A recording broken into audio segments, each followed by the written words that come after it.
Hello there, curious minds. Do you love a good storm?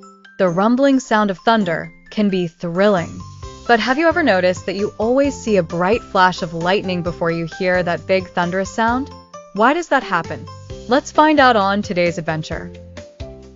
Imagine you're playing outside on a sunny day when suddenly the sky darkens and you notice puffy clouds gathering above.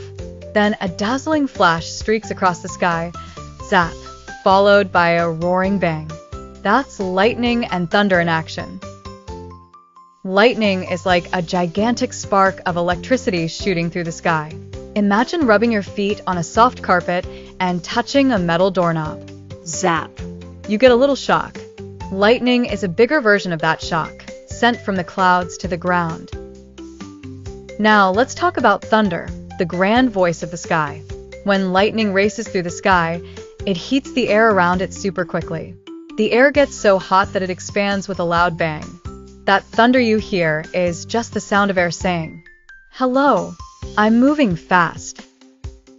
But here's the wonder, light from lightning travels super duper fast. It's the fastest thing in the universe. It zips through the sky so quickly we see it almost instantly. Sound, like thunder, also travels fast, but it's not as speedy as light. It takes a little longer for the sound waves to reach our ears.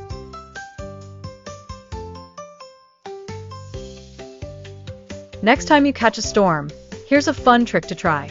After you see the lightning, count until you hear the thunder. The higher the number you count, the farther away the storm is.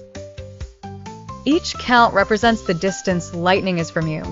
For example, if you reach 5, the lightning is 5 miles away. So remember, brave explorers, whenever you see a storm lighting up the sky, you now know why we see lightning first and hear thunder afterward. Lightning is light.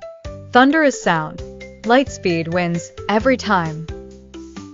And there you have it, the mystery unraveled by the wondrous show of nature's electricity in the sky. Until next time, keep those eyes wide open and remember, a curious mind is the key to the world's wonders.